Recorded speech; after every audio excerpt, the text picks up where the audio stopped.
Good morning, good afternoon, good evening, and good night, depending on where you are in the world. We are once again sailing the choppy waters of my home Wi-Fi. So my next guest could end up be doing a section of this all on his Jack Jones. I'm just warning you now that it looks like it's possible. However, we're going to be telling an interesting story today. I thought it'd be an interesting story just to essentially... This might be something to share with liberal-minded Christians.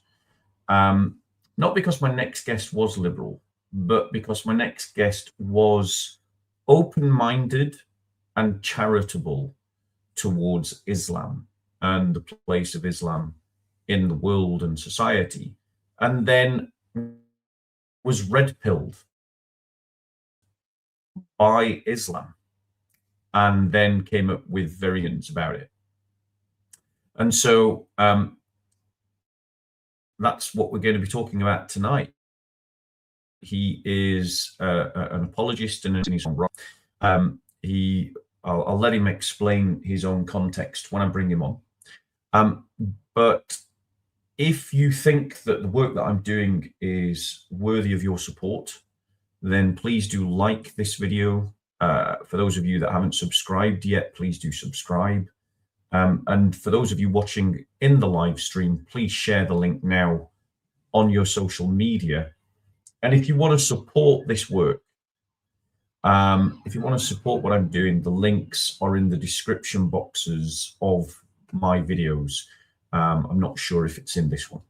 So without further ado, let me bring on my guest.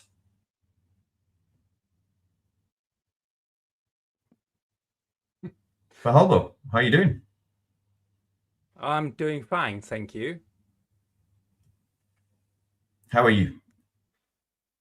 So, good. There's a bit of just to help me along. How do we pronounce your name? Am I getting it right? Well, it's yeah, the what? Sorry. It's close enough. Per Holbo. Per Holbo is close enough. Yeah. Holbo. Okay, I'll try to do well. Do you just want to maybe tell people a little bit about your work and what you do, where you do it, and how you do it, and where people can find you? Yeah. Well, I have a YouTube channel. It's called Hjørnesparket, which of course is something that would be a bit difficult for you British people to find. The translation would be the corner kick, and the point of the channel is to talk about Islam and show that Islam is wrong and Islam is evil. It's about Islam's true DNA. So that would be where I mostly do my work. And apart from that, I've written a book with Masoud Firuzandeh, who is an Iranian living in Denmark, who converted to Christianity when he got to Denmark. Yeah, he's a pastor now.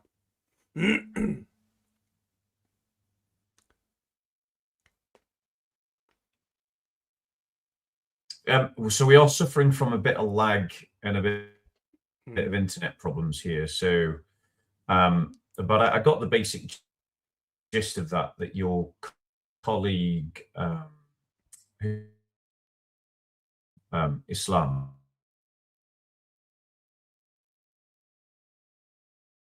story. And Eugene, sorry, which country are you operating in? I'm operating from Denmark. I'm Danish. Right. So a Viking evangelist, everybody. Um, so I've got the Holger, beard. you didn't So always start off. Yes, you've got the beard. You've also got the trimmed hair look. You just need an axe now and some tattoos, yeah, and to run around bare chested, and you'll have got the image perfectly. Um, yeah. so in terms of your starting point, am I right? You were never a liberal Christian or a progressive Christian, were you? How would you No, describe yourself no, in I the wouldn't. past and even Yeah, today? well, yeah.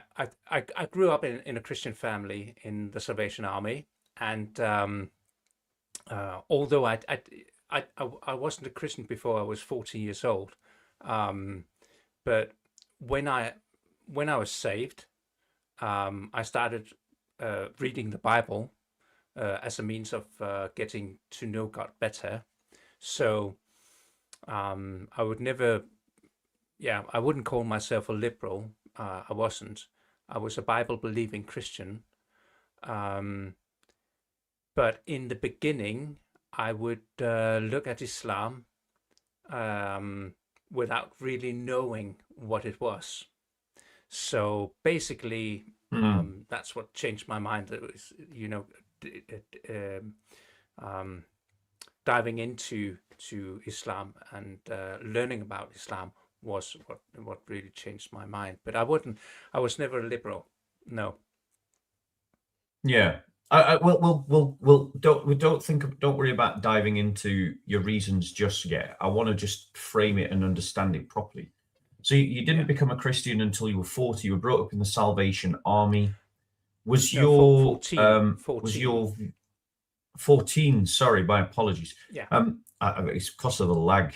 Um, Yeah. and were you? Like, what was the view of Islam that you were taught in the Salvation Army? What did they teach you a view of Islam? Did it never come up? No. Like, No, it never came up. It never came up. I was born in 1973, and in the 70s and in most of the 80s, I didn't know any Muslims.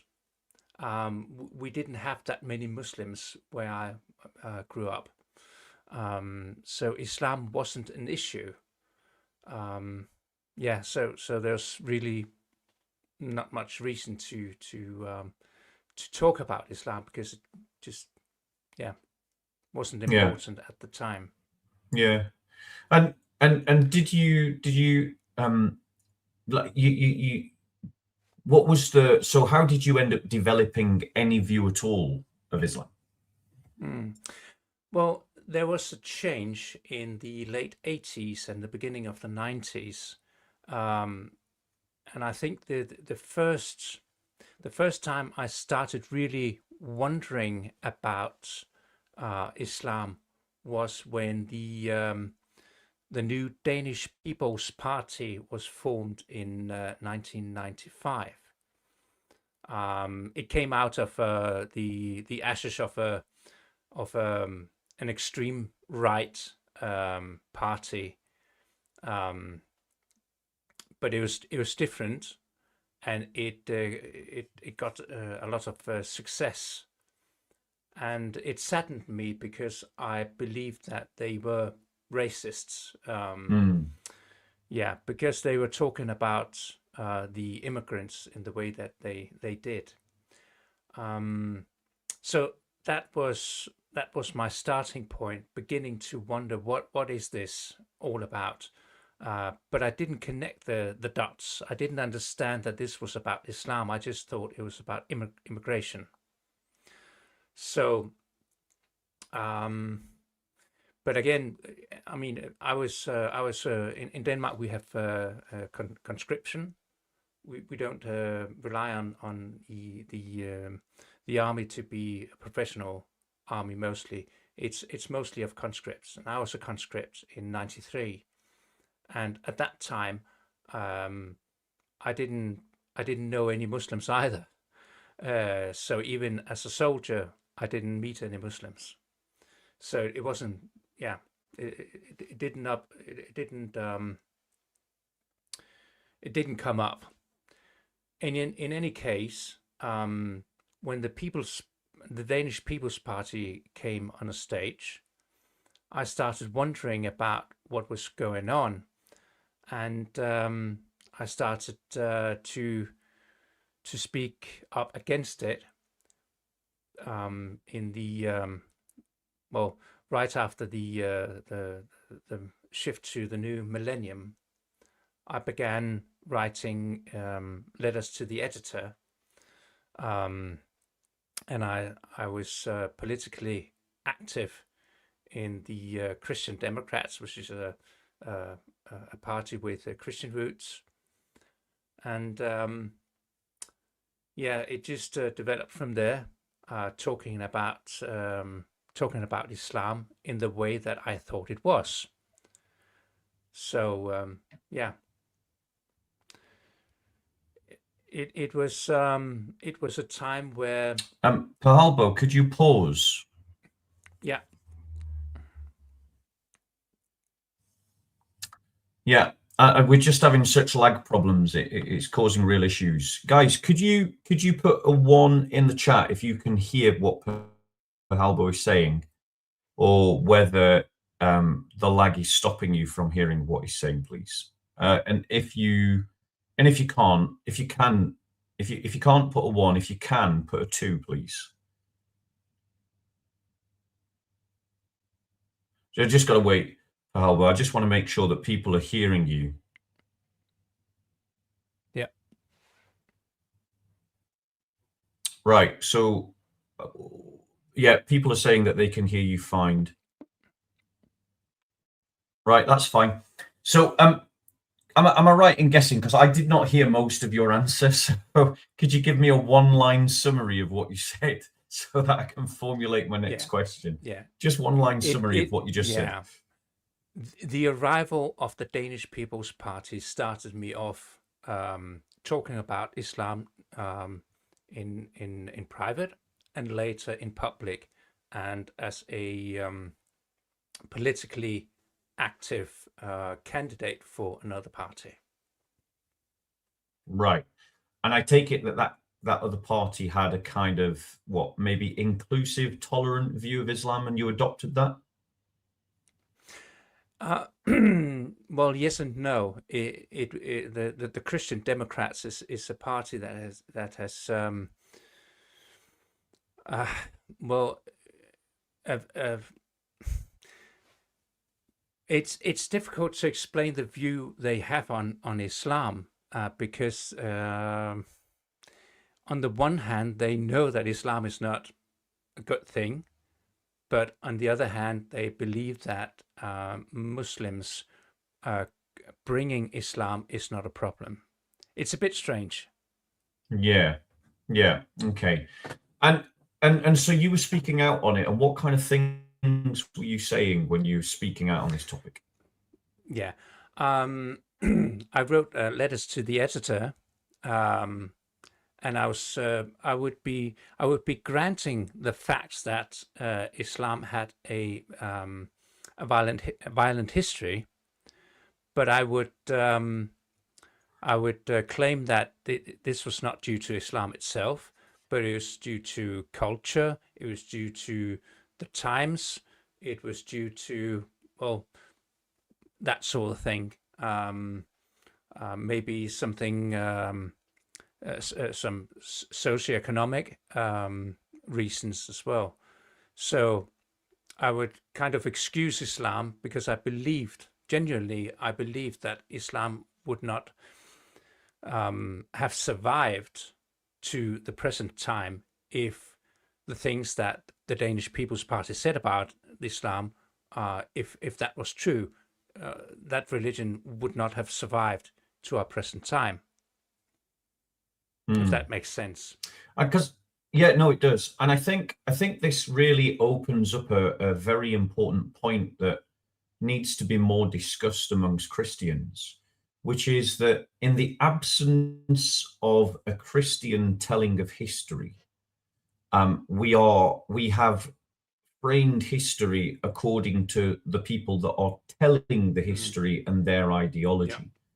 yeah, Because anyone who tells Christian history from a Christian perspective could not come to the conclusions that you did at the time that you were speaking out and yeah, saying such things. yeah. And furthermore, True. I mean, go on. just Do you want to comment on yeah, that before I make my next point? yeah, because the Crusades is a very good example because I was taught in school that the Crusades were bad. Uh, no exception, no nuances, and of course there were bad things happening. I'm not saying there wasn't, but the Crusades were bad, and if you believe that, um, you would get the notion that a religion could be okay, even though its adherents do mostly bad things. If that if Hmm. that makes sense, yeah. So Yeah. that's a part of the story, that if the Crusades are bad, maybe what has happened in the past with Islam was bad, but maybe it's not because of Islam. Yeah. Yeah. Yeah, It is that very simplistic way of framing every religion in the way that you frame Christianity because of our culture. yeah, And you yeah, sloppily assume that the categories and framework with which you view Christianity are also true yeah, of Islam, you know. yeah, Um, but I think it also highlights another point, which is that the moment that Christians get involved in politics, and I mean this both as a criticism of Christians that got involved in the People's Party and got involved in the Christian Democrat Party, is that mm, they are borrowing from the politics of others, and when they do so, it means that they're borrowing from the metaphysical framework of others as well. yeah, And what this really needs is for Christians to develop their own political doctrines and their own political agenda based on their own identity as Christians. yeah. And I think if we take the Christian Democrats, that party actually does have its own ideology based on Christian principles. So it's different in some ways, Mm. but having the basic ideology does not necessarily work efficiently as a bulwark against the, how should I put it, the public opinion, the what's generally accepted, because that's much more difficult uh, to stand against than just having an ideology.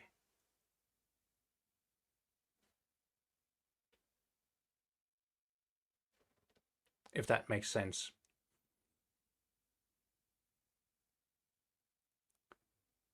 Yeah, I We've mean, got a again, lot. I've still got Yeah, problems on my side with the internet. So what I believe you yeah, said is that ideology. Yeah. So what I believe you said is that your ideology is not necessarily sufficient to form a bulwark against Islam, political ideology, because you believe that the Christian Democrats did have a political ideology that was Christian, yes, and they were not in yes, opposition to Islam. Because I would be willing to bet, Paholbo, if we were to go through the positions of the Christian Democrat position, that actually they would come out as a liberal party rather than an actual Christian party. But maybe that's a no, discussion for yeah, another time. yeah, that I think that is a discussion for another time. But I would say just one thing, that the Christian Democrats was formed in the early 70s, as a direct result of the introduction of pornography. Yeah. Yeah.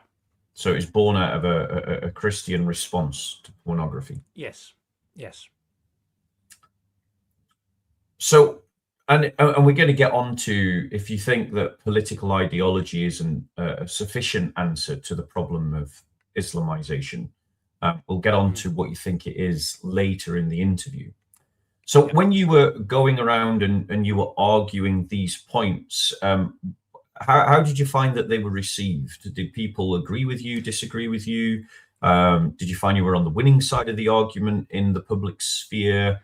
What kind of arguments were you making? How were they received? What kind of responses were you getting? Well, mostly it was easy because most people at the time agreed with me. The Danish People's Party was formed in 1995, but it wasn't until 2001 that they began really to have actual power. And from then on, it just grew and grew. But in the beginning, it was quite easy. But what really bothered me was the fact that the discussions about Islam was not source based. It was based on well, hearsay, beliefs about Islam that well, wasn't based on the actual sources like the Quran. So it was like more like we think Islam is this or that, and it began to bother me. Yeah. Yeah, and that's why I started digging into it. But we can get to that later. But it started bothering me that it was not a discussion from the basis of the religion.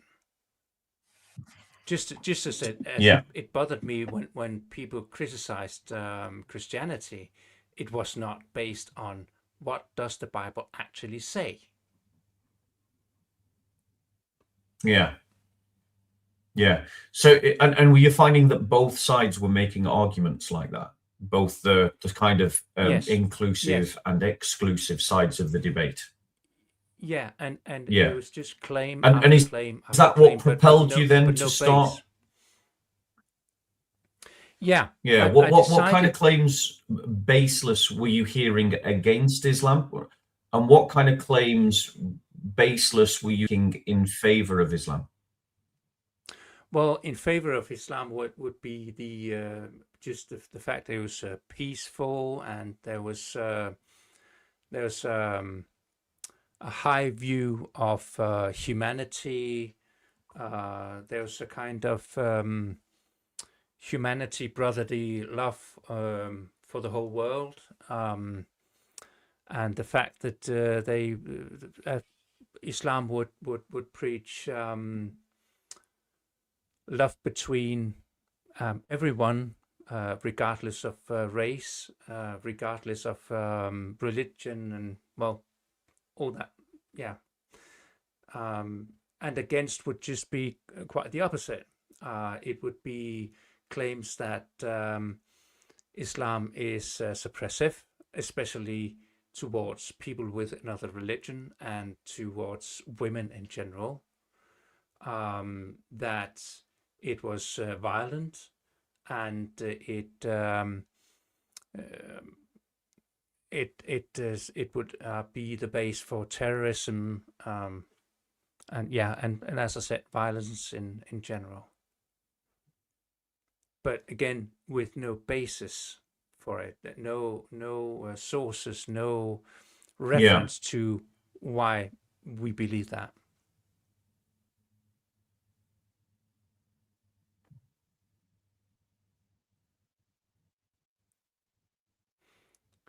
Yeah. Guys, I'm just going to say in the chat, if you cannot hear Pehalbo because of any lag or freezing, do immediately let the halbo perfectly fine. So you've got this debate raging. Accusations are being thrown baselessly from both sides. One Yeah. that could be described as, in quote marks, Islamophilia, and one could be described, in quote marks, as Islamophobia. Yeah. And then you decide what to pick up the Quran, to pick up the Hadiths. What happened next? Like, did you just walk into a mosque and go, "Hey, can I speak to an imam?" Did you go into a dawah stall and pick up a Quran? Did you go and buy yourself the full works of Sahih al-Bukhari? Like, what happened next? Well, the first thing I did when I decided to dig into it, I decided to dig into the sources, because I thought to myself, I don't want to learn from those who believe something about Islam. I want to know, what does Islam itself teach?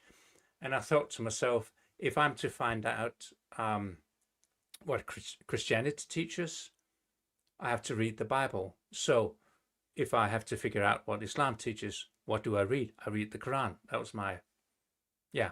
So that's what I did. And I just began reading the Quran from cover to cover. Yeah. And my goal was that I wanted to know enough about Islam to correct people when they said that Islam was suppressive towards women, that it was violent, that it was immoral, and it sparked terrorism. So I wanted to know that next time I get into a discussion with someone claiming these things, I would be able to point to the fact that the Quran says this and that, so it doesn't, so it's not true what you're saying. So that was my goal. In short, you could say I was looking for the religion of peace. Yeah. What kind of things were you expecting to read in the Quran when you went on this journey? When you first opened that page, what were kind of things you were expecting to read? Maybe it was more what I did not expect to find. Well, let's talk about. Oh, go on. Yeah, I'll let you land, yeah. because I think I just Okay. don't want you to answer a different question. No, I've got a point. There's a point to it. Go on. You make your point, bro. Yeah. Go on.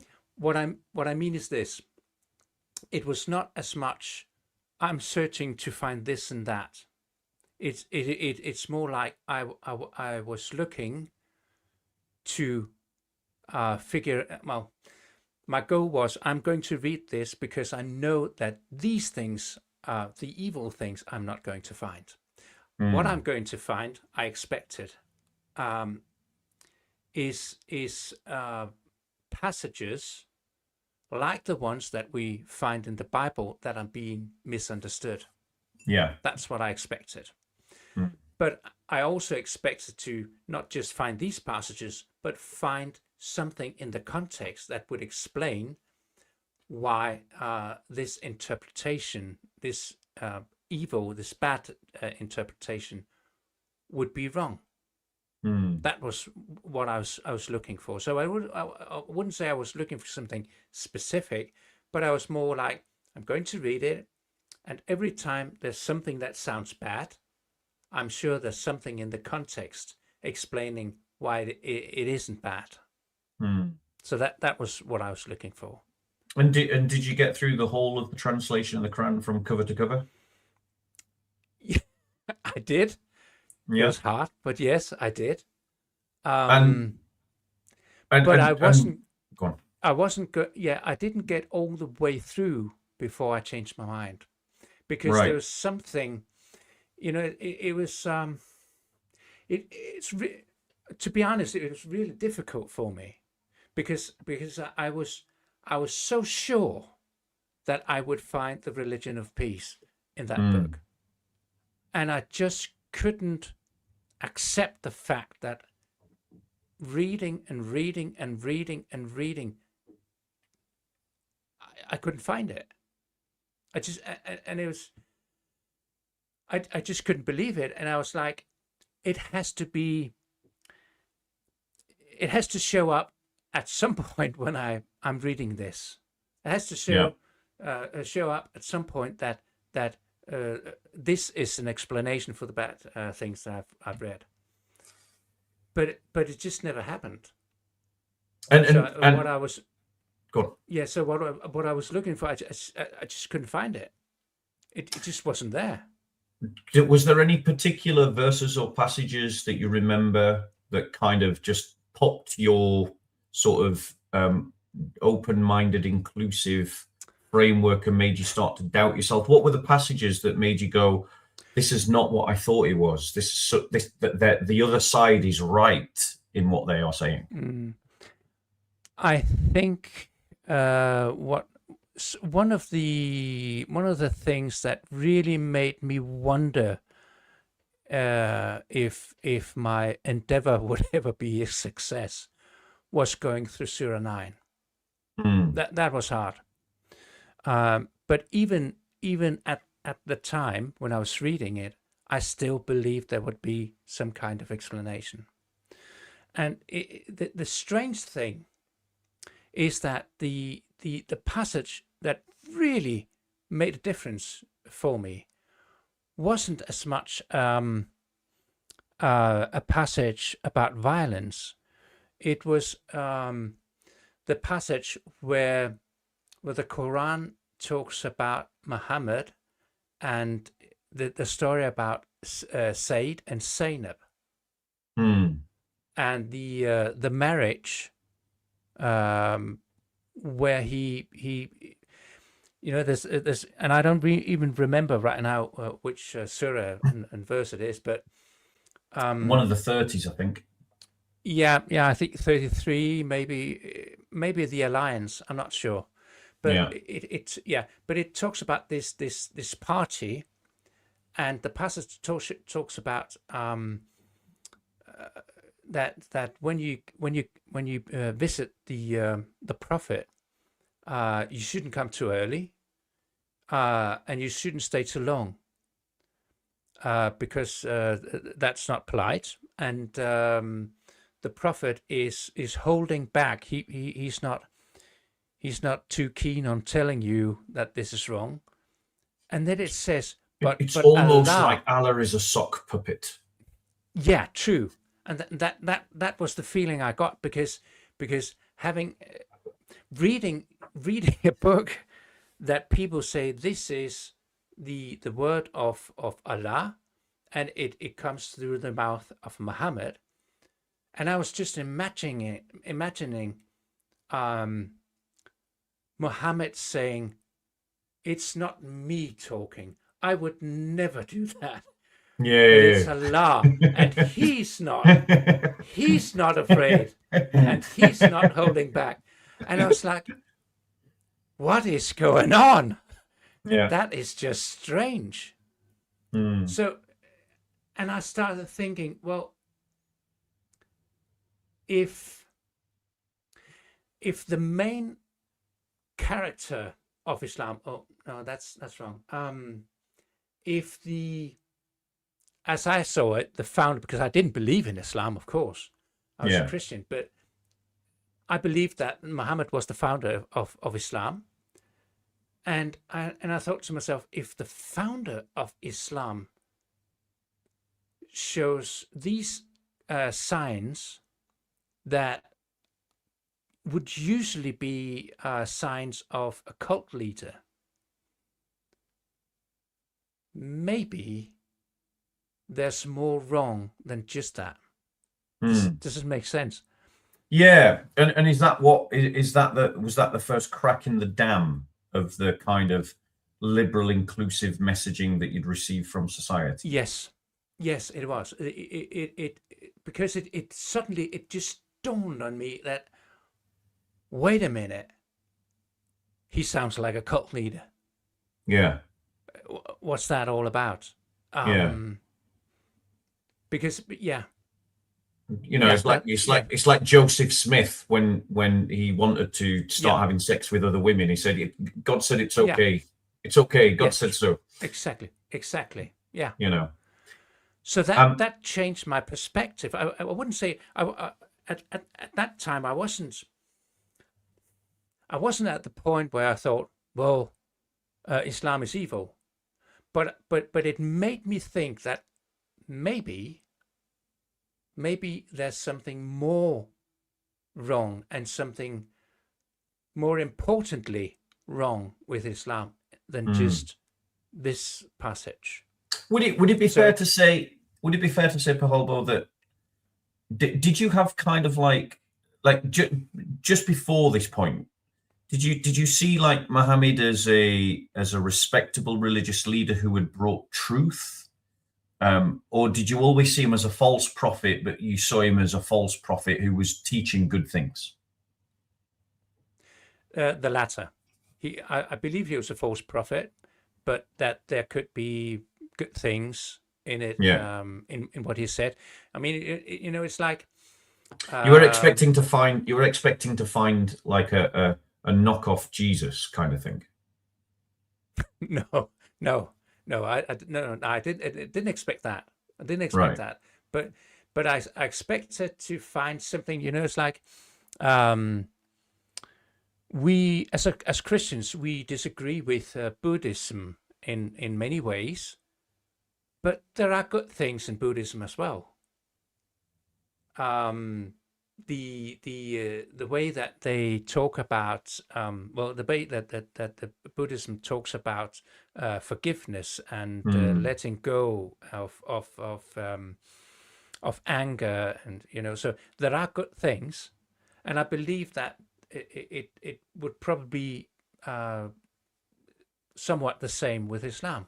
That yes, he's a false prophet, but if he's a false prophet, even though he's a false prophet, maybe he does teach good things as well.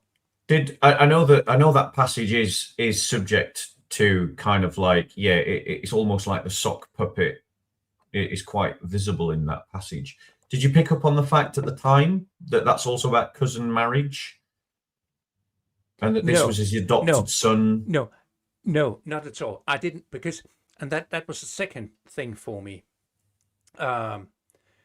Because reading this passage it also made me think that there's something completely wrong here, because this is a story without really being a story.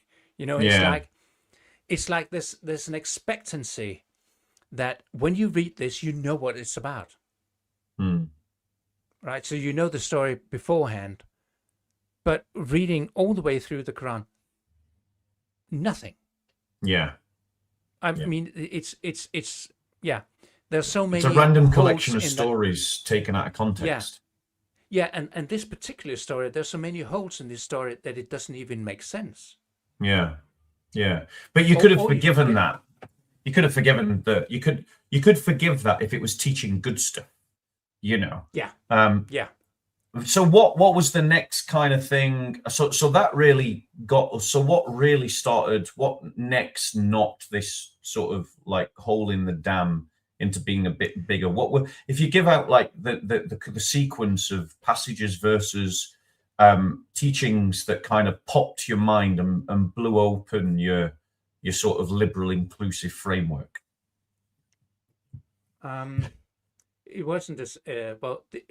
Apart from this passage, there wasn't a specific passage that just tipped me off. I just started thinking that maybe I needed to dig deeper in some way. So what did you do next? But the thing is, I don't remember exactly how, but for some reason, I got the notion that there were something called the tafsir.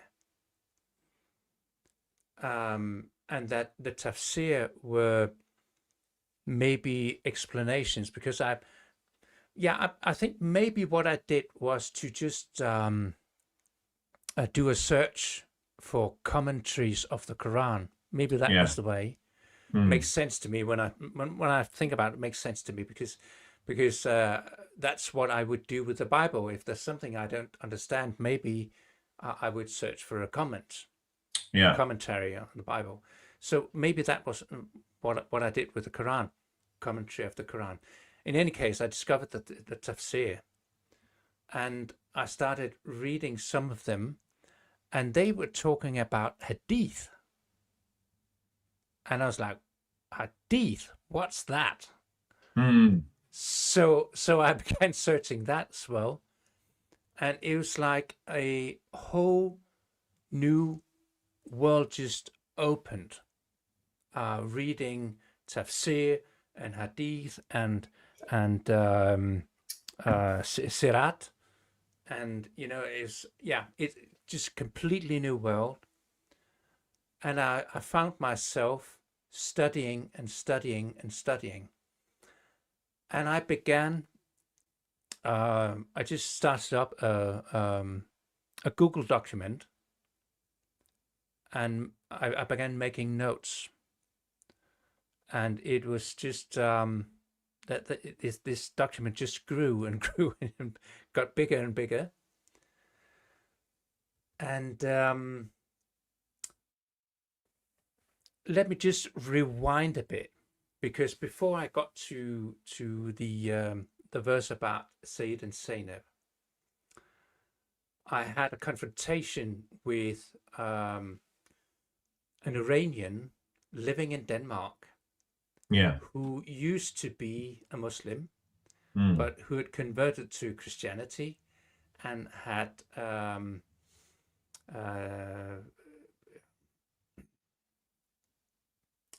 he had studied theology and became a pastor in the state church. Hmm. And he was very anti-Islam. And I had a confrontation with him, well, quite a few actually.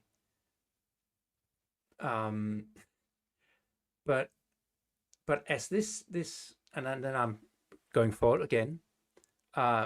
As this Google document just grew and grew,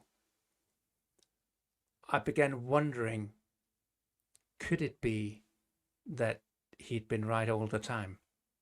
So Maybe. whilst you were on this project, were your arguments with this Iranian Christian before you started reading the Quran, before Yes. and during you started reading the Quran, or just when you were reading the Quran? No, it was before.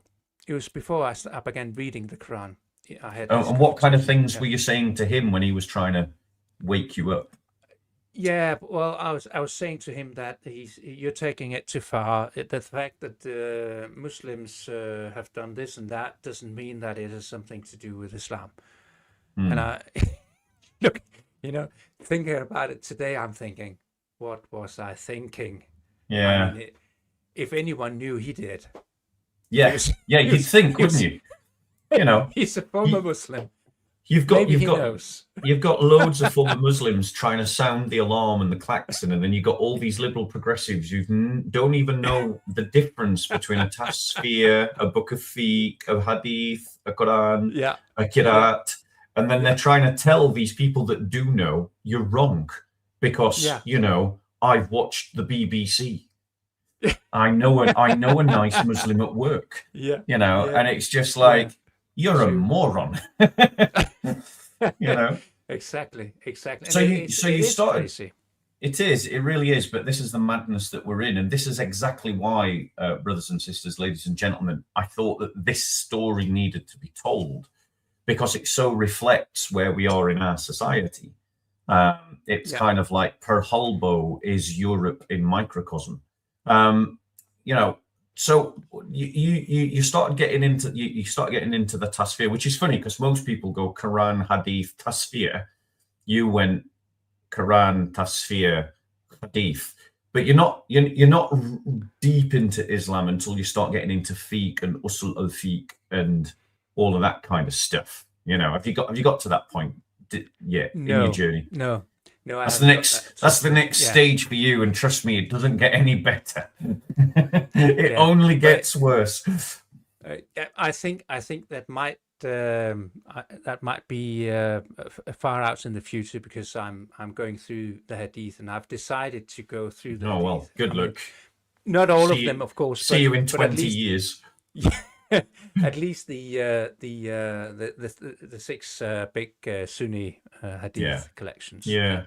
So I've Yeah, gone I once through. imagined that I was going to do like a mini broadcast on one hadith a day, and then Yeah. I looked at how many hadiths they were, and I thought, no, this is not going to work. So I've had to rethink the whole project. Yeah, yeah, yeah. I So think I go know on. I've gone through at least 3,000 hadith, Yeah. So because any of you that's the number I've progressives, translated. any of you progressives that are watching this, just bear that in mind. He's more read on Islam than you. So you started reading hadiths, you started reading Tasfir, and Mhm. what happened next? How did that go? You know, Well, it didn't bring me closer to my goal. I can say that.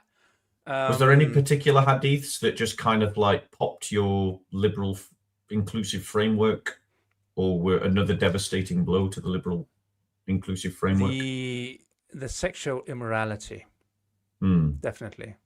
That Yeah. that was yeah, that was insane. I mean, the talks about, and you even have that in the Quran. The talks about um, female captives that you Hmm. can have sex with, and Sexual and and slavery. it, yeah, and the hadiths about adult breastfeeding, Hmm. the and especially I think the hadiths about Aisha being Yeah. 9 years old when Muhammad had sex with her for the first time. Hmm. That was it was difficult. It was emotionally difficult, um, and I think for me maybe more so because I'd expected something differently. Yeah. Does that make Yeah. sense? It's like, Yeah. Yeah. Completely. yeah. And So but I mean but like sexual deviancy is uh, something that could be just limited to time and context. So, what was it about that, and what else did you find? So what was it about that made you think, hey, because like lots of people buy into the myth that are pushed by Dawaganda apologists that it's just because that's what everybody was doing in the 7th century. yeah, and that is the most insanely stupid argument ever, because the Mm, Quran is so clear, and I knew this when I began reading these hadith. I knew this. The Quran is very, very clear that Muhammad is the best example ever, and you have to follow his example, and you have to um, follow his commands. So stating that, well, that was a different time. Yes, it was a different time, but you need to know that either you go by what Muhammad says and does, or you don't. And if you talk about that was a different time, you cannot follow him. You cannot yeah, follow his commands. You cannot follow his example. It's very simple. yeah. So you need to That need to make up your mind. there's a bunch of naive reverts that need to hear that message because Mm. they think that they can reform Islam or have a reformed version of Islam. Um, what else did you discover in the hadiths that changed your mind, or was it other passages in the Quran that changed your mind, or other tasfir, or a combination of other? Just elaborate. Tell some of the examples that you came across. Oh, well, as I said, the sexual immorality really struck me as something very bad. But also the part of Islam that talks about what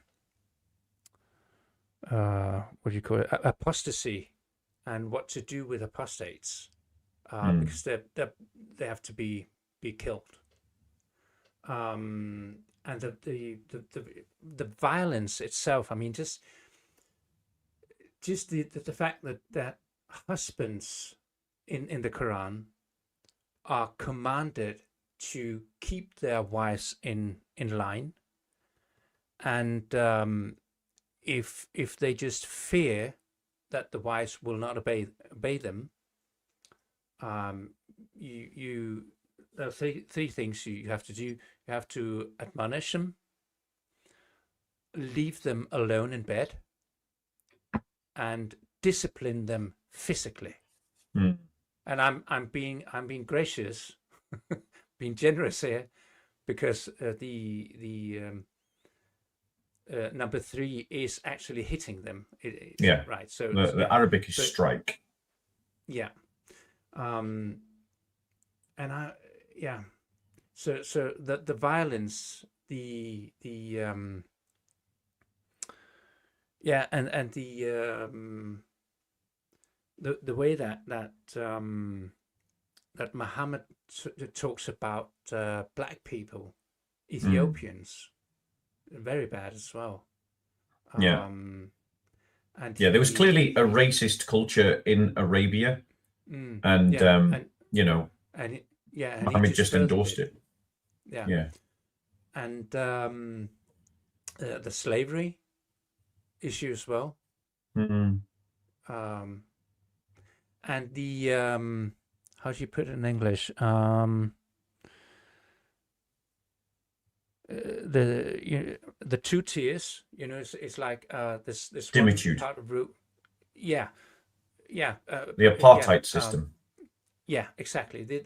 And the there's one thing that goes for Muslims and another for non-Muslims. So Yeah.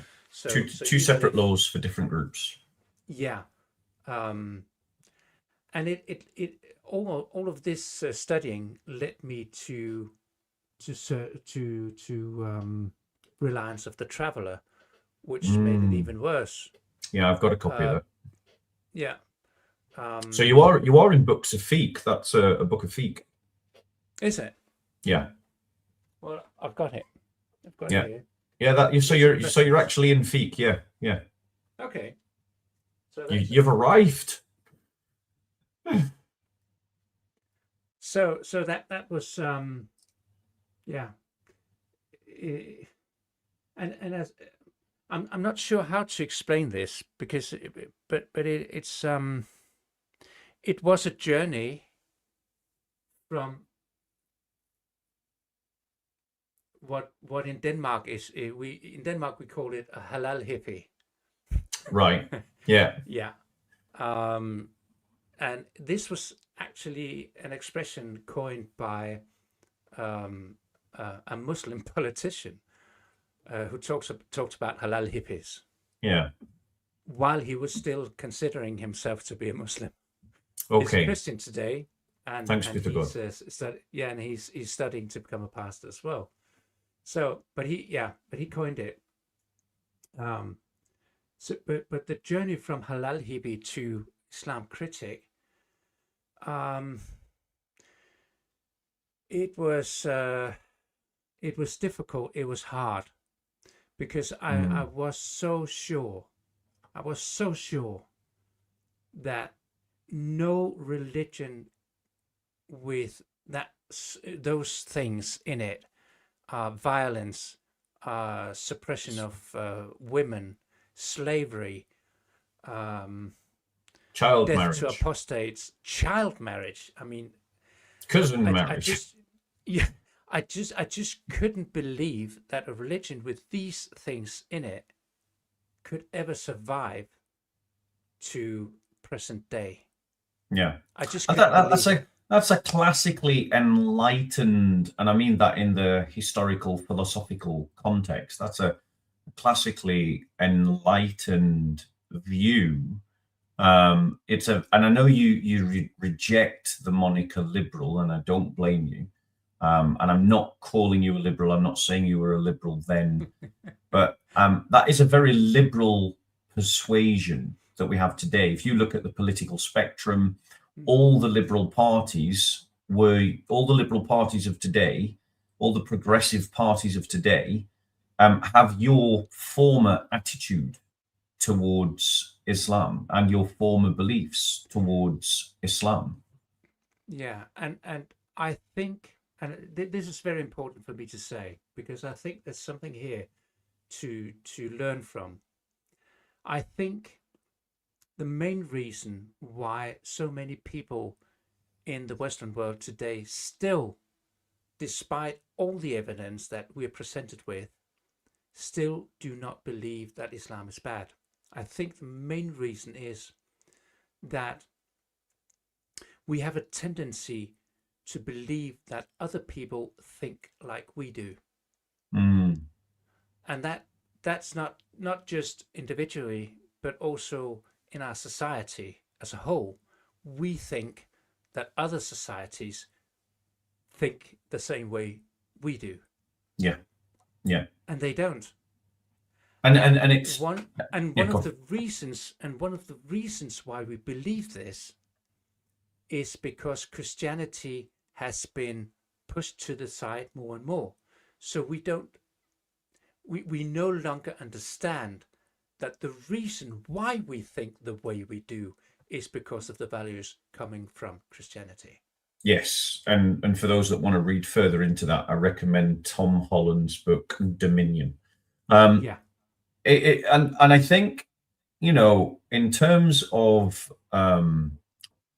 there's also the aspect of the religion of humanity, which both permeates liberal culture, but it also permeates large sections of the church, which teaches that Christianity is all about loving other people and loving your neighbor, and that's the golden rule, and that every religion teaches that, because that is a central doctrine of the religion of humanity, that all religions believe in the value of humanity, the goodness of man, and in the love of your neighbor. It just this summer, I was at this. We have something called Heavenly Days, which is I don't know, a kind of festival, like a conference something, with Christianity as a center, and participants come from all kinds of churches, both the Catholics, the Orthodox, the Lutherans, the Calvinists, all the whole spectrum. And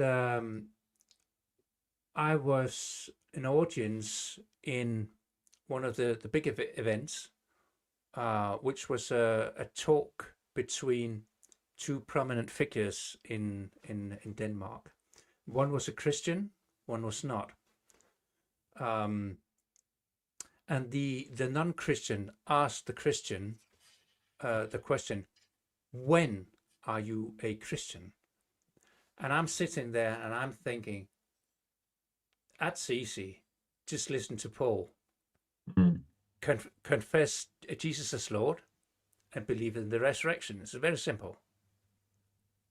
But instead, the Christian answers something like, oh, well, officially it's about when you get baptized, but maybe there's more to it, and there's this loving your neighbor principle and loving God, and if we just love it, it's like, and he was just going that direction, and it was horrible. But it, it's just an example. Well, it's an explanation as to why people in the Western world generally, and in this case in Denmark, don't understand what Christianity is, because even those who should tell people what Christianity is don't know. Yeah, church lead. Yeah. Sorry, I'll let you finish, and then I'll say. No, that's it. Yeah, it's okay. Yeah, church leadership is a massive problem. It's basically a lot of Christians who are too incompetent to do anything else are entering the church as leaders, and the church is not having a high enough bar to keep out the incompetence from church leadership. And that's partly because churches are married to their institutions, and they need to keep supplying the manpower to their institutions, which is not there because they refuse to consolidate. And so they keep lowering the bar of who can get in to run the place just to keep it open. Large churches like the Roman Catholic Church are basically doing the same thing, but, well, they're not doing the same thing. That they're getting around the problem by bringing in priests from Africa, which is actually helping to bolster its conservativeness.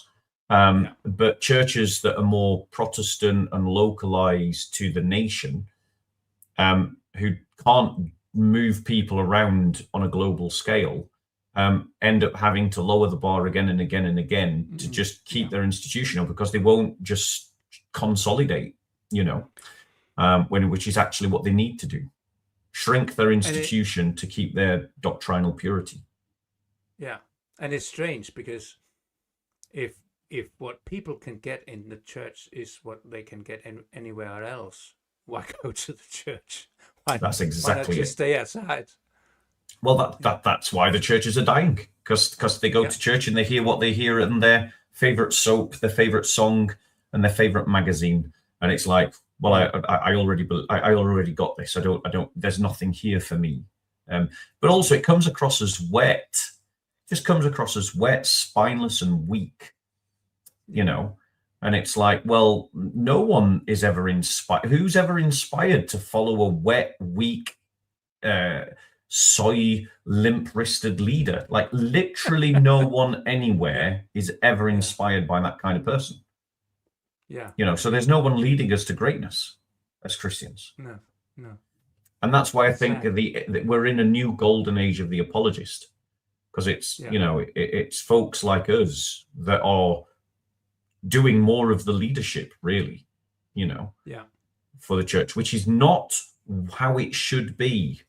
I No. hasten to add. I don't say that in celebration. I say that as this is a No. travesty. It's sad. It's It's sad. yeah, terrible.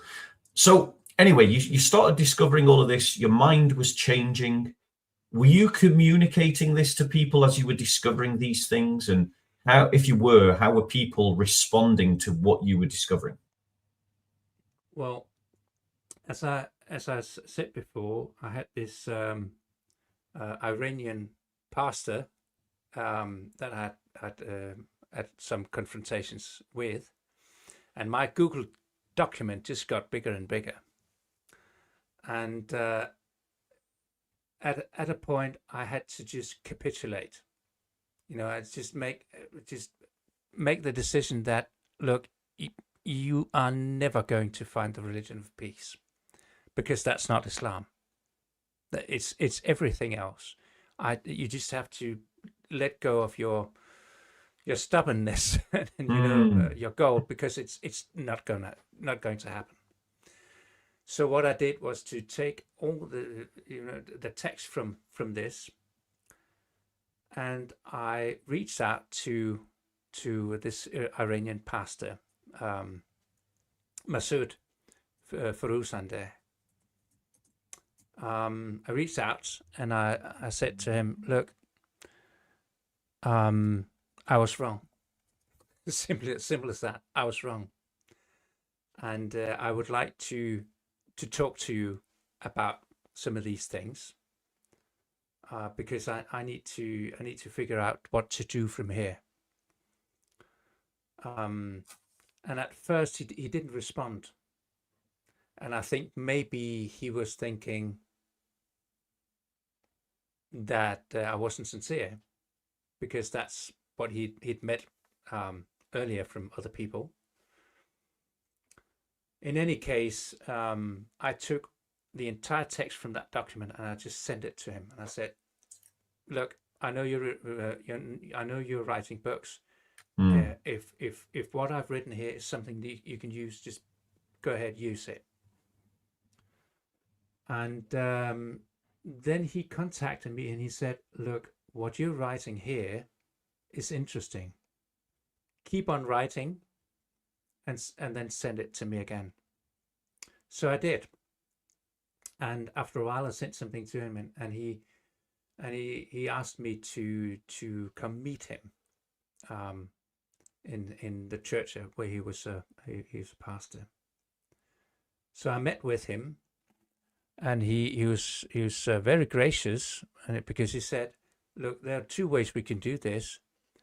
We can publish this as a book that you've written on my publishing house, or we can write a book together. And I chose the latter. So we wrote a book together and published What's it called? The Quranic Dilemma.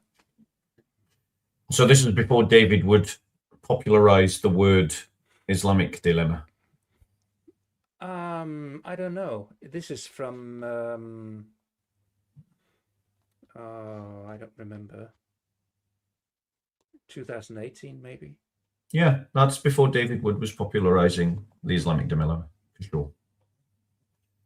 Let's see. Yeah, 2019. Yeah. So you wrote this book together. Yeah. And the point of it is that we've written this book, and the point is to write 2 more, but we need to have this sold out before going on to the next. So the first one is called The Quranic Dilemma Sociologically. And that's the sock puppet thesis. Yeah. Yeah. And is it in English or just in Danish? It's in Danish. Yeah. Right. That's a very small market. Yeah, it is. So it takes time. So there was the Corona as well. Yeah, the Corona. Yeah. So you were gonna you started. So this you essentially have, at this point have started in a new direction.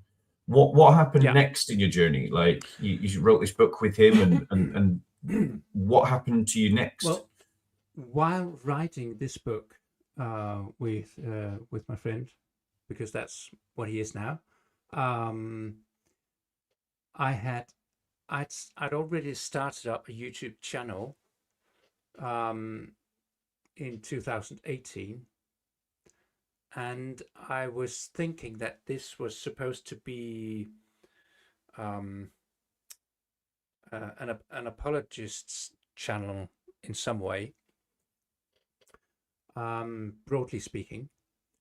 But as I was writing this book, I realized that maybe I need to be very specific, because Islam is dangerous for our society, and someone needs to do something. Yeah. So like all those people in the People Democrat Party. Yeah. So the channel was So I made the channel to be more specifically towards Islam. Yeah. And how was your channel received by your Christian social democrats? Is that what they were called? Christian Democrats. Well, I'd left the party before that. Is that because of what you had found? No, that was because of other things. Okay. Right. Yeah. Yeah. No. So well, the response was in the beginning it's quite difficult to get views, but after a bit of time, it improved, and I think the main reason is that this was the first channel criticizing Islam with a face. There were other channels, but no one showed their face. I showed my face, and I think that that changed things. So, and it just slowly grew, and at a certain point, I thought to myself, I need to boost the channel. I need to get someone on the channel that people know. And well, sometimes you gotta aim high. Yeah. So I aimed for David Wood. Right. Yeah. But to get his attention, I made a very short video with the title with his name in it. Just something, a video for David Wood or something like that. I don't remember exactly, but something like that. And I deliberately made the video in such a way that it could be interpreted in both ways, both pro or anti Islam. and it just took off. I don't know how many views it got, but very many, Mm. quite many. And maybe for that reason, and for the reason that his name was on it, it popped up in his feed. Yeah. So he watched it, and he made contact, and he was on my channel just for a one live stream, and that really boosted my channel to get over 1,000. Views, Yeah, no, subscribers, subscribers. subscribers. Yeah, Yeah. so that it could be. And so you're the only Danish public critic from a Christian perspective that I know.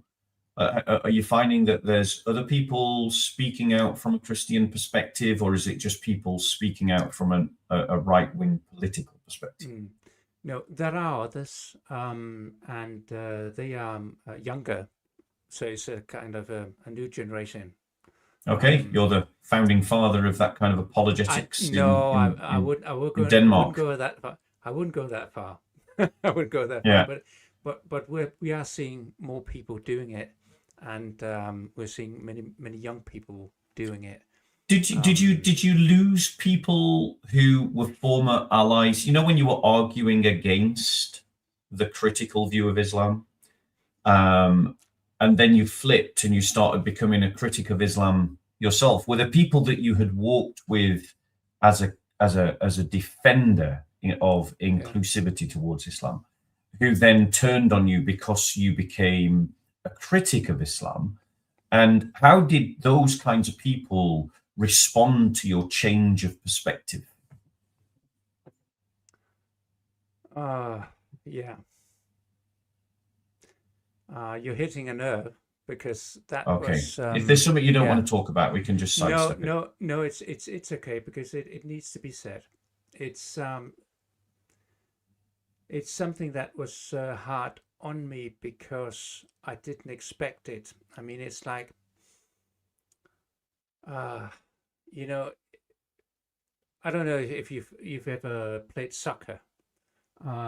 If you have, when you go on the field, you expect the other team to fight you, and you expect the other team to fight against you. You know, tackle you, all those things. You don't expect your own teammates to do so, and that's what happened. I thought that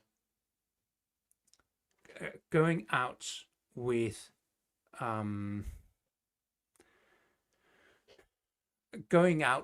what I'd found out about Islam, I thought that people who knew me would understand I'm not doing this lightly, and they would listen. And most did, luckily. Oh, right, that's good. Yeah. But there were some people who I'd known for decades, some of them whom I have regarded as spiritual parents, who were very opposed and very strict in the way that they responded to my findings. Yeah.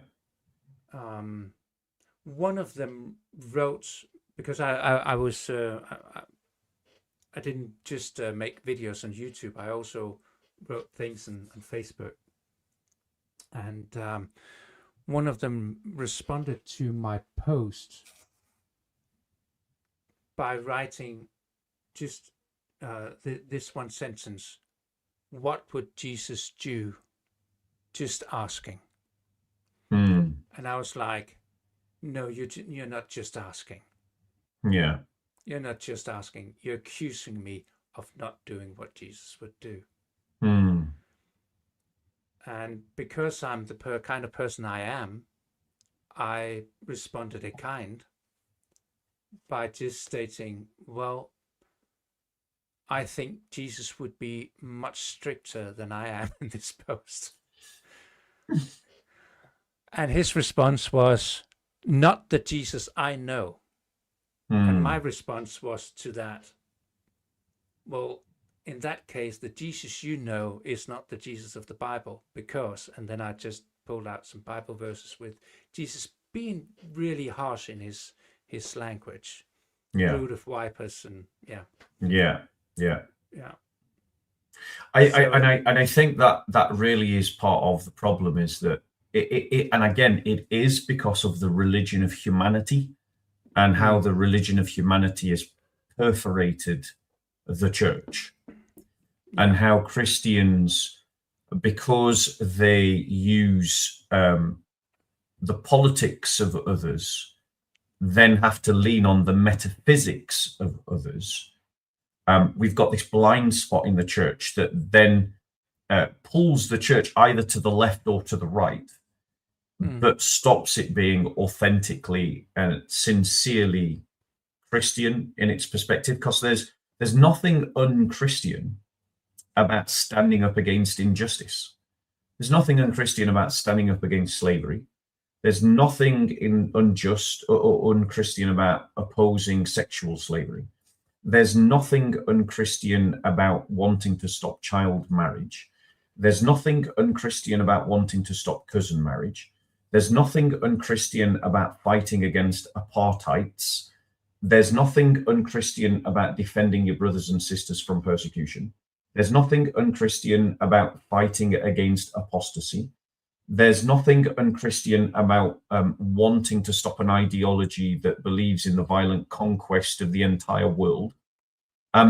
There's nothing unchristian about wanting to uphold the idea that all people should be equal under the law, and that we shouldn't have a religious caste system. I know I have kind of just said that twice, but I'm just, there's nothing unchristian about opposing polygamy. There's nothing unchristian about opposing abortion. And so like a lot of Christians just haven't joined up the dots, because if you ask them on any one of these issues, like, what would Jesus do? They'd go, yeah, Jesus would stand against that. And then you put all of these things into one basket and call it Islam and go, well, shouldn't we oppose Islam? Then a lot of Christians, because of the religion of humanity, get the heebie-jeebies, and they think that actually what we should be doing is being nice. Yeah. Not pursuing justice. I think also some of the problem is that we've just we've missed the whole of Jesus. It's like we have this kind of Disney version understanding of Jesus, the Mr. Nice Guy, who's always gentle and always nice and always, and he is all of those things, of course, but he's also harsh when he needs to be, and it's like we've forgotten that. Yeah. In one of my posts, there was a woman who I've known for decades, and I regard her as one of my spiritual mothers. Still do, but she claimed that my the passages that I'd mentioned to prove that Jesus was also harsh. She claimed that, well, he was only harsh to his own. And I was like, what? His own? Like do you mean the Jews? So it's okay if I criticize Islam, but only if it's towards Danish converts? Or what do you mean? Yeah. So it was, I don't know. It was just strange.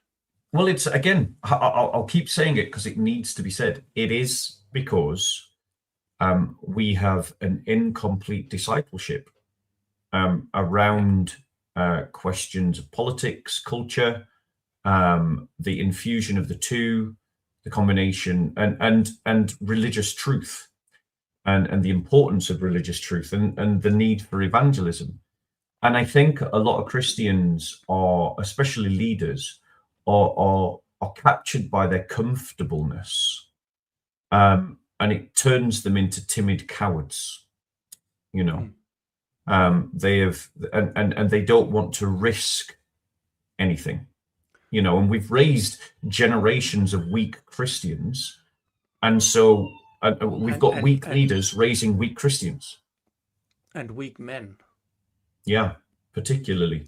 Yeah, I think that's big, because that's a part of it, because it's what's the word? There's been, when you talk about things in a certain way, to bring forth a certain way of thinking. That's what has been done in the Western world, to make it to make people think that the virtues that are mostly connected to being masculine, being a man, are now being considered to be bad, be wrong, and something that has to be diminished. And one of those things is strength and protection. And if you tell men that they cannot be strong to protect, you have no one to protect other people. Yeah. I think that's part of it. I think the thing that Christians need to rediscover is chivalry, and the use of the chivalric code, because it was a Christian martial code, it was a Christian military code. But the point of it was actually to turn people, to make soldiers more gentle, weirdly enough. Yeah. But now we've got the opposite problem. We've got Christian men who are so gentle that they're neither use nor ornament to the church. Yeah. And actually what we need is to turn gentle men into a bit more of a warrior, and obviously there is a toxic masculinity that is embodied, in the Andrew Tate image. But that is not the image of a Christian knight. No. If you want examples of Christian knight, you read the heralds, you read the great stories of, Sir Lancelot and Arthur's Round Table, and these communicate the values of what it is to be chivalrous. And part of an essential part of that is courage, which incidentally is one of the most common commands in Scripture. Do not be afraid. Yeah. Have courage. Stand strong. Be firm. And yet we do not disciple men with these values, these virtues, because the church doesn't know what to do with masculine energy. It's frightened of conflict, it's frightened of confrontation, it's frightened of competition, because it has built on effeminate values to the exclusion of masculine values. And so when men come to church embodying masculinity, the church doesn't know what to do with it. I've got an idea. Let them be men, but tune them into being chivalrous men. Yeah. And they will respond. They will. I see it all the time. I've got men coming at me from all directions wanting to learn about Christianity because they like the idea of masculine Christianity. They like the idea of a muscular Christianity, which when you get down into it, all I'm saying is let's have a change of attitude. That is literally the whole project of masculine, muscular Christianity, is let's have a change of attitude. That's the fullness of the project. So tell us, because I think we've kind of told the story. Obviously, you've come out this other side now. You're now fighting on you've done a full 180, and now you're fighting in the opposite direction. What has it been like for you since doing that, and what do you plan to do in the future? Well, I think it's still a rocky path, and I have to navigate in it, so as to still be able to speak to people that other people may not be able to speak to, because those people won't listen, if that makes sense. It's Mm, like, um, because of my story, because of the fact that I came from halal hippie to Islam critic. um, I think that I am in some way able to talk to people who are still in the halal hippie stage, because I can tell them my story. And mm, I think that's that a thing that makes me different than many others maybe, is that anyone can say that I used to think this, now I think this, but I can prove it because of the letters to the editor that were printed in our local newspaper. So I can mm. show that I once thought as they did, Yeah. but now I think differently. Mm. So That's that rare. that's Yeah. that's yeah. So that's one of my um, that's one of the things I really want to hold on to, Mm, because I want to make a difference, and I'm still continuing that path. At the yeah. same time, I also need to pick my battles, um, with wisdom, because it's not always a good idea to speak up. Yes. Sometimes you need to let it go. Yeah. True. Um, yeah. So it's like a balance, and I won't go too much into it, but it is a balance. Yeah. I mean, these Um, culture wars are basically 3D chess. And yeah. Yeah. apart from some individuals who are particularly good at it, a lot of Christian leaders, even Christian leaders that are on the right line, as in, Islam critic, they are not fighting 3D chess. They are they're coloring in crayon, and they're Yeah. outside of the lines. And like, Christians need to box smarter in this Mm, culture war. yeah. And I think that your ministry and your story is a very powerful one, um, for fighting that culture war within the church. You know, Yeah. and so I've got two final questions for you as we come into land. Yeah. Um, the first one is: are there any points that you want to cover that I have not addressed in a question?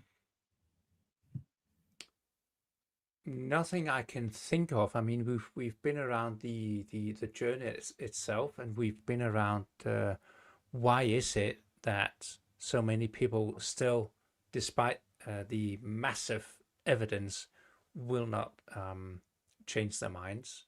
Yeah. So no, I can't think of anything right now. Brilliant. Okay. And the second question would be, this is where I appeal to everybody who watches this. We all know some well-meaning Christian that has a naive, optimistic, in quote marks, and not really quote marks for me, but in quote marks, liberal view of Islam, and is Mm. a defender of an inclusive attitude towards Islam as a religion, because obviously people are not the religion, with a view that, Islam is good, it's just like Christianity, it teaches the Yeah. same things, and it's a religion of peace, that kind of attitude. Um, Please share this video with them. Yeah. Um, and so my final question to you, Pahalbo, is what, assuming that now there's going to be people who are watching this who had your halal hippie attitude, what would you like to say to them directly? Read the Bearing in Quran. mind they're Christians. Yeah, read the Quran. I mean, begin there.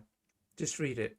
Instead of listening to what Muslims say, instead of listening to what I'm saying, instead of listening to what Bob is saying, instead of listening to David Word, Jay Smith, whoever, just dig into it yourself. Read the Quran, because you will understand what the point is. You will understand what is wrong. It's like one of the things that struck me reading the Quran is that it seems to me like the verses have just been put in a pile and thrown in with a shovel, which makes the Quran difficult to understand, and it makes the Quran difficult to go through, actually read through. But do it anyway. Just read it, because you will understand that something is wrong, and you will get to the point where you have to decide whether to believe what is easy and believe what is true. Would you also encourage them maybe to read the Tafsir and the Hadiths? That too, yes, but start with the Quran. Yeah, and the reason why I say anything else that you would like to say to them before I chuck in my 2 pence worth on that? Well, maybe just one thing, but that's just as much to those people out there who do know the truth now, and who speak to people who do not. Remember that it is not necessarily, and in most cases it's not because of bad intentions that they believe what they do. There's a reason why they believe what they do. So you need to be gentle. You need to understand that to bring them from that position to a better position, you need to be graceful. You need to try to understand where they're coming from, and maybe ask questions. Because if someone says to you, well, Islam is the religion of peace, just ask questions. How do you get to that? How did you come to that conclusion? And when I show you this verse from the Quran, what do you think it means? How can you explain that this fits in the an understanding of Islam as a religion of peace? Just ask questions. Okay, I would just also like to say to such people, if you are someone who with that inclusive, generous, hopeful, optimistic framing of Islam as a religion, we just want to make clear that neither myself nor Per Halbo have any truck with hatred of Muslims. We make a distinction between Muslims and Islam, and we know that there are good Muslims, but those good Muslims are good people, not because they are following Islam, but precisely because they are not following Islam. Yeah, they're not good Muslims because they are following Islam. They are good people because they are not following Islam. I think I kind of messed that point up, so let me just say it again. There are Muslims who are good people, but they are good people because they are not following Islam. There are people who are good Muslims, but by becoming good Muslims, they tend to become bad people. Yeah. And that is because they are following Islam. So we're not saying that all Muslims are bad. We know that there are good people who are Muslims. And we would also like to say that, if you're doing this, but you are not certain of your own faith in Christ, then pause, put down the Quran, and establish yourself firmly as a Christian first. Because Per Halbo entered into this journey, and I just want to highlight this point. He entered into this journey in the knowledge that Muhammad was already a false prophet, and that Jesus Christ was the truth, the way, and the life. Is that fair, Per Halbo? Come again. That you entered into this journey already certain that Christ was the way, the truth, and the life, and that Muhammad was a false prophet. Yes. Yeah. If you can't agree with that premise, then stop reading the Quran and go to the Bible, read the Bible until you have firm convictions about Jesus. And if you have those firm convictions about Jesus, and you can affirm that Muhammad is a false prophet, even if you think he's a good man teaching good things, then go away and read the Quran and see if that marries up with what you actually think is the case. And finally, if there are any sort of progressive Christians out there, liberal Christians or halal hippies out there who want to defend the idea that Islam is a good religion, that all religions teach the same, then either challenge me or challenge Pahalbo to a debate. And let's see if you can defend your argument against evidence. And finally, go with the evidence, just like Pahalbo did. If the evidence overwhelmingly suggests that the hopeful, optimistic, positive view of Islam does not weigh well against the evidence, then be willing to drop that story and to see Islam for what it is, just like we do. Because as you were speaking, Pahalbo, it struck me that I was not raised in a Christian family, and I nearly became a Muslim. I considered becoming a Muslim because a Muslim tried to evangelize me at school, and it was actually the same kind of things that you discovered that put me off Islam. You know, Muhammad's child marriage, Muhammad's violence, Muhammad's sexual slavery. You know, these were the things that put me off Islam in the first place. And by looking at Muhammad, I saw Jesus even brighter. More luminous was the Christ in contrast to Muhammad, and that led me to Jesus. You know, so okay, thank you very much, Pahalbo. That was beautiful. So Muhammad led you to Jesus, is that? The horror of Muhammad led me to Jesus. Yeah. Good. Great. Do you want to close us in a prayer? Just if you want to pick a psalm, any psalm at all, whichever psalm you want to read, and then feel free to read it in Danish, because unlike Islam, we don't believe in a sacred language, and Danish is as beautiful as English, and it's as beautiful as Hebrew, and it is as beautiful as Greek. We don't buy into that Arab imperialism, and we haven't got a Christian equivalent. So you read a psalm and you read it in Danish as our closing prayer. Yeah. Let's see.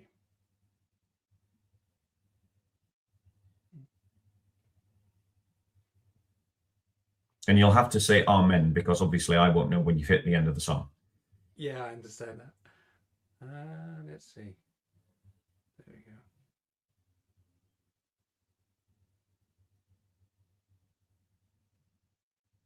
Okay, it's Psalm 23. Okay. Ja, okay. Herren er min hyrde, jeg lider ingen nød. Han lader mig ligge i grønne enge, han leder mig til det stille vand. Han giver mig kraft på ny, han leder mig af rette stier for sit navns skyld. Selvom jeg går i mørkets dal, frygter jeg intet ondt, for du er hos mig.